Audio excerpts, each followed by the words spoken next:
Asubuhi kiamkia mimi nilikuwa ninajitayarisha kwenda kazini, na kwa kawaida mnajua mimi naendanga kazi mapema wana Kiambu. So saa 10 nilikuwa tayari kwenda kazini. Kukakaa kidogo kabla haijafika saa 11 nikapigiwa report hapo na watu yangu ya mlango. Wakasema hapo nje ya mlango yangu kumejaa maafisa ya polisi, wengine wa administration, wengine wa EACC, wengine wa polisi wa uniform ya blue, na wengine kutoka kwa CID. Wote wakiwa watu zaidi ya watu 20. Sasa nikakaa nikauliza ni nini wanataka, wakasema wanataka kuingia, na sasa wameanza kusema hata watavunja milango. So nikasema unajua hapa sisi kwa nyumba yangu hatufanyi wizi. Kama wanataka kuja kukagua waniambie ni nini wanataka haswa kwa nyumba yangu. Sasa wakakuja, wameenda pale kotini, wamechukua order ya kusema wanataka kuingia kwa nyumba yangu.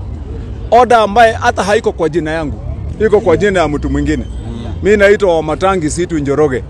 Lakini sasa pale kwa vile walikuwa wanataka kuficha ya kwamba wanataka kuja kunidhulumu, na wakisema ni Wamatangi, labda hata jaji ataona ya kwamba huyu Wamatangi ni mtu anajulikana na anafaa kukuja kuambiwa ndio labda yeye aweze kujibu. Ndio wakaweka jina bandia ya Njoroge.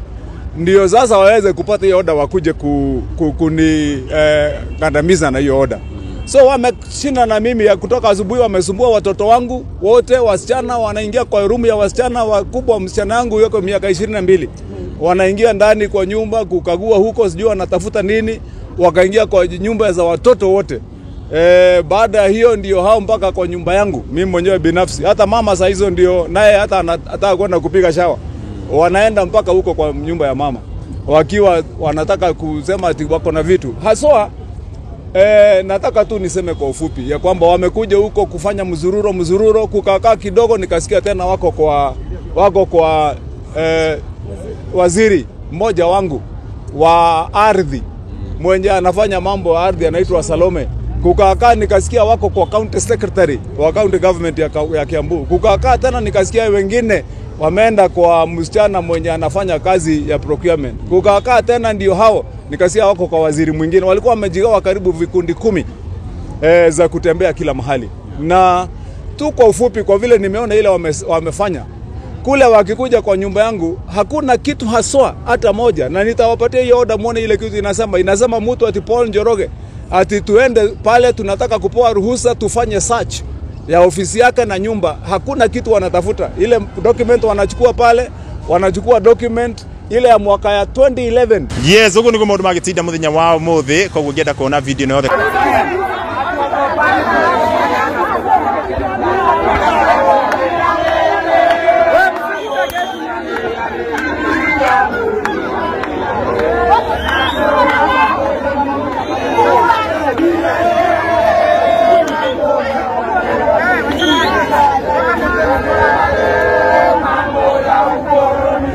Pakon TV, poa sana.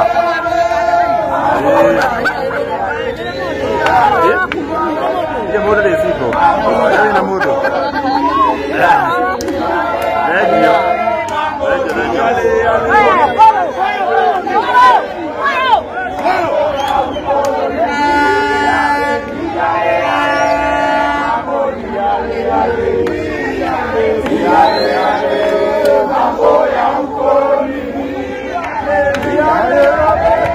Jadi mana mula? Betul aja ni.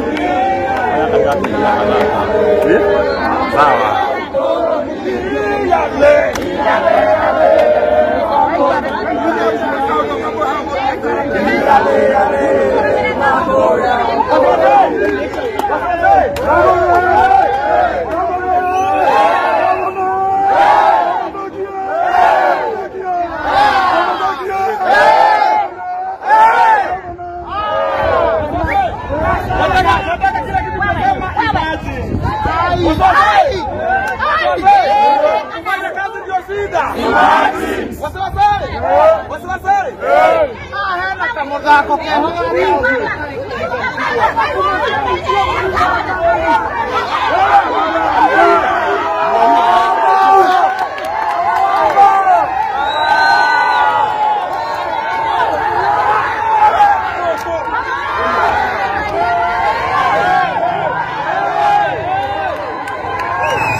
Hiyo ndio sile bana wewe.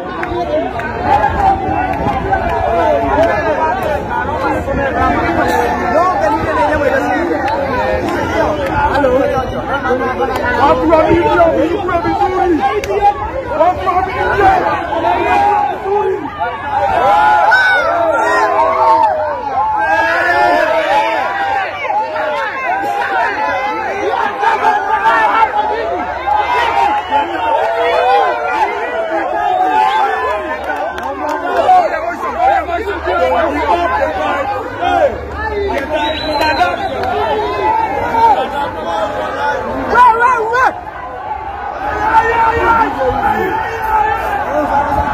Uza.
Dogo ndio tuongee. Kenya asikike kwa Kenya. Microphone ya Citizen TV. Haya. Nation. Wait, microphone. Nation. Citizen TV microphone zao ziko mahali hapa.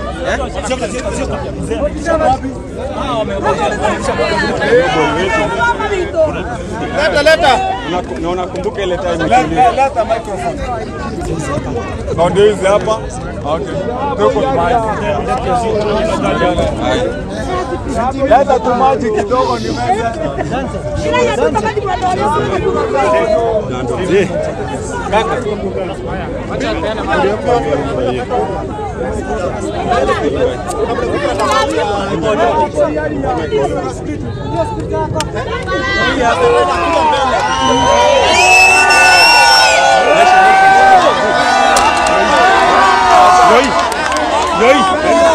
mimi niko nayo. Haya. Citizen iko wapi? Okay. Tulia sasa. Ya Citizen iko wapi na mimi nimeshika mic. Iko wapi? Tunashare voice sawa. NTV na Citizen tunashare sauti. Citizen wamefika. Haya, tuna split NTV na sauti iko sawa. NTV na Citizen tuna split. Haya.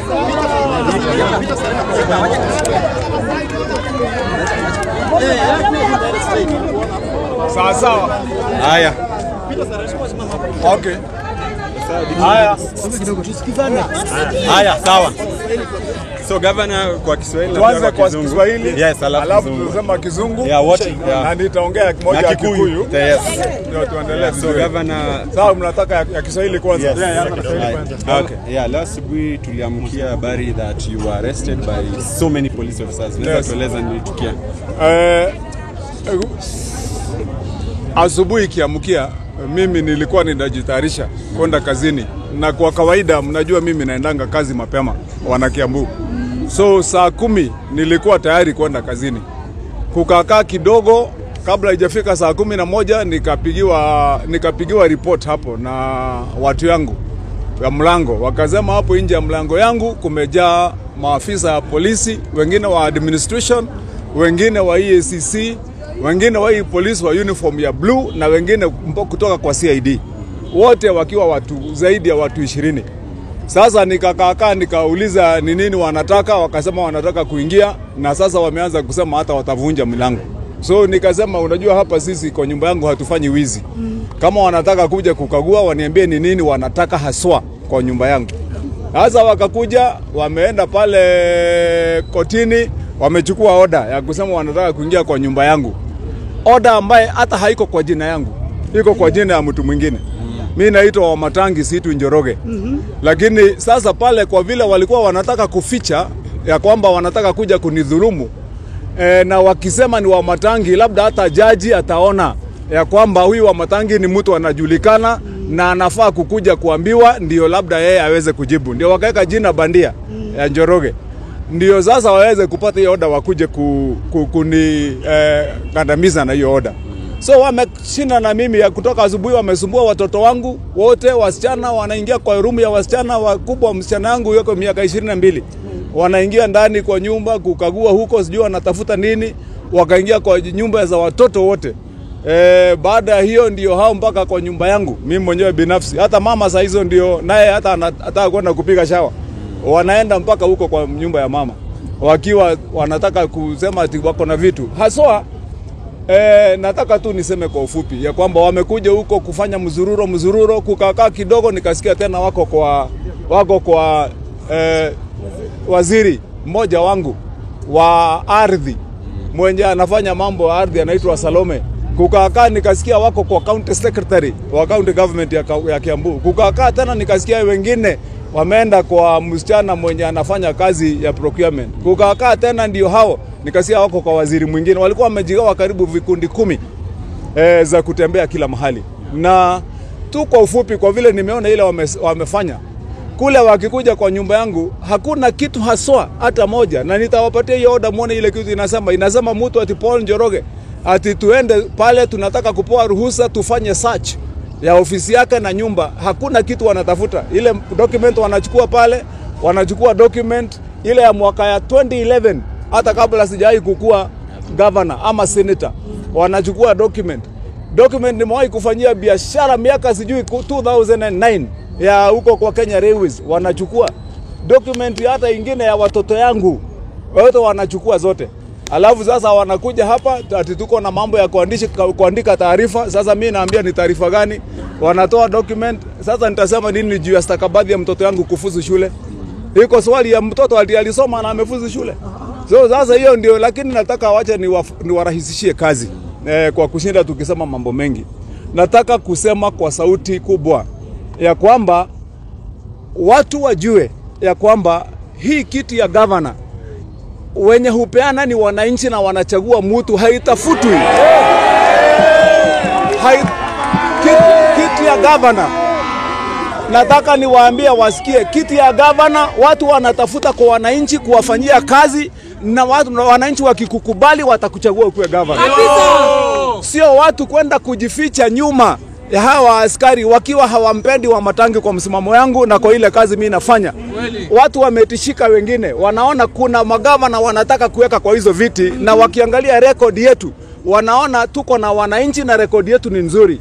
Mimi nataka niseme hapa mchana wazi ya kwamba kuna kiongozi mmoja wa kipango ya juu alinipigia simu na tukaongea naye, akaniambia wewe hata ukimaliza miaka hii yako utamaliza kama umepakwa matope sana. Na nataka tusikizane.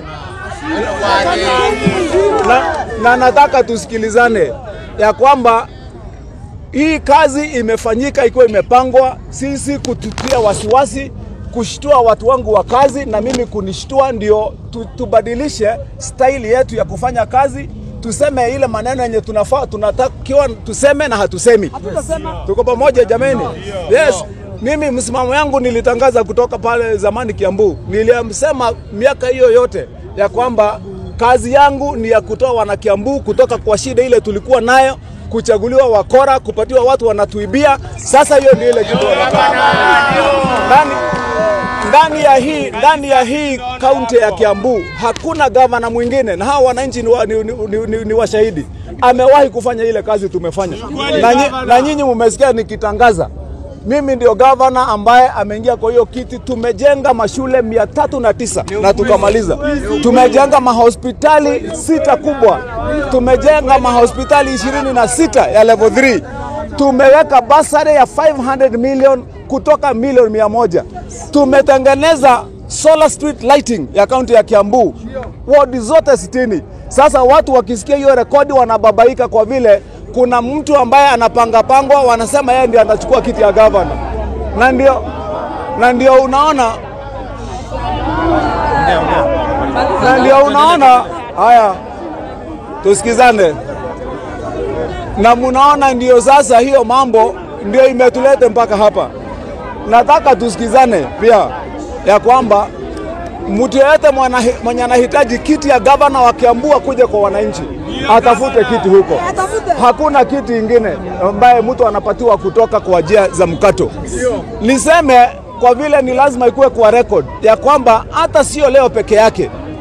Siku 3 zimepita, ofisa wangu watatu, minister watatu wametumiwa barua kuitwa kwa DCI wakiambiwa ya kwamba wameua mtu. Na hiyo ni mambo, yes. Iko watu wangu wameandikiwa barua. Minister wangu mmoja ule wa trade pamoja na yule afisa anamfanyia kazi. Tuko na tena chief officer mwingine, wote watatu wametumiwa barua. Wanaambiwa wakuje ati wanashtakiwa na mashtaka ya kuua mtu. Na ile unasikia ni ya kuua mtu, ni mpango ilikuwa imepangwa na mwanasiasa anajulikana, ambaye ameleta vijana kule akawapatia pesa usiku wakienda kupigana, na anajulikana kwa hiyo mambo ya kufanya vijana wauane. Sasa ndio afichwe, wanakuja kupanga mambo ya kuwekea watu yangu. Ya mwisho nataka niseme hivi, haya masaibu hajaishia hapa. Wiki 2 zilizopita, biashara yangu ambaye niko naye hapa Nairobi, wahuni walitumwa usiku wakiwa na karibu motorbike 30 wakiwa wanabebana, wakakuja wakavamia biashara yangu usiku saa 11 na kubomoa na kuiba vitu na kubeba, na walikuwa wametumwa wote, na niko na video hata nimeripoti kule Lang'ata police station. Sisi tukiripoti kama county government mambo ya kudhurumiwa ya watu wetu, na vile ile kazi ilifanyika huko wakati ya mvurutano ya soko, hakuna mtu alishikwa hata mmoja. Ofisa wa county wamepigwa, wamekatakatwa, wengine wanatoa damu. Wakaenda kufanya report kwa polisi, hakuna hata mmoja mtu ameshikwa. Sasa wale wenye walikuwa wanakazana ndio hiyo mambo iwe ni ya haki, ndio wanaandikiwa barua ya kwamba watashikwa kwa vile wameua mtu. So nataka niseme tu, hii ni mambo ya siasa. It is political. Hii ni siasa duni ambaye watu wamezoea ya kwenda kupagia watu wengine. Na mimi nataka niwaambie wana Kiambu, mlitupatia kazi, msimamo wa Matangi ni yule tulisema. Na nitakaa hapo. Yeah, na sibadiliki. Na mtu hata niuzia uoga, sitakubali kuuzia uoga. I want to say this, tafadhali, to the people of Kiambu and to all our people here, that this intimidation is pure political intimidation. Hakuna kitu ingine. Purely political intimidation. There is no reason why more than 50 police officers can wake up to my office, to my home, and almost another 200 deployed to various ministers' offices in my government. And the reason is only one, and they are targeting only my ministers who perform, because they want to make my government a failure.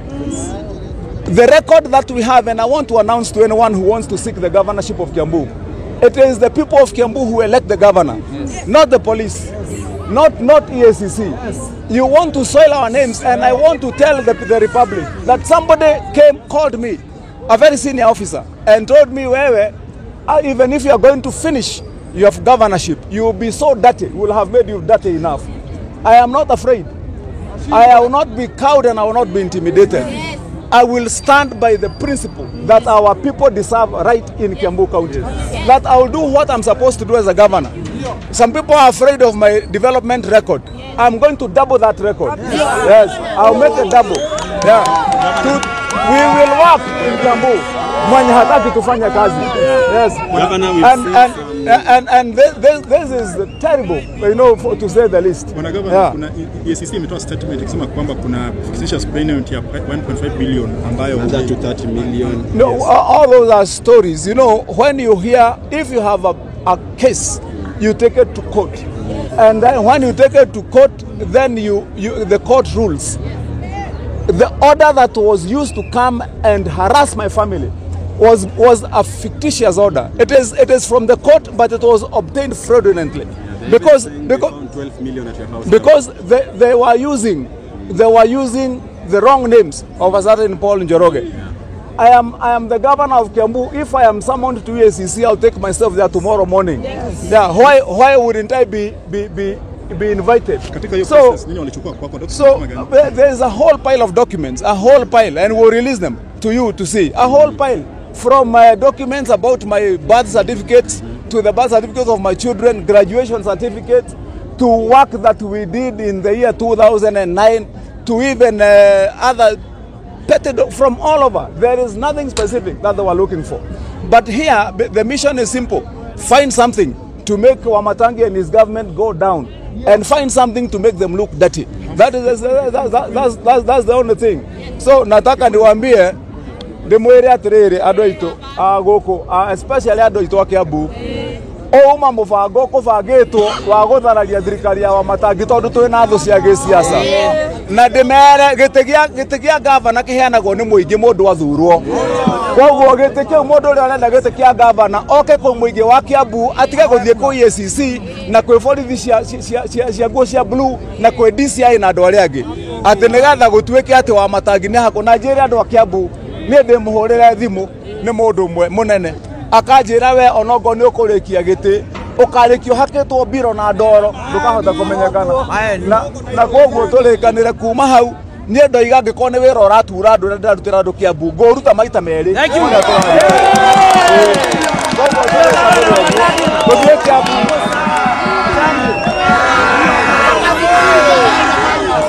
wacha nipe windi akupende ame sawa tuko naye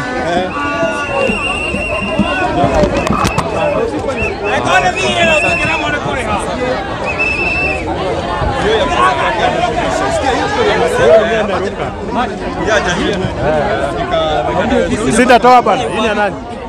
Toa hii kitu. Watu watosheka na picha kutoka hii.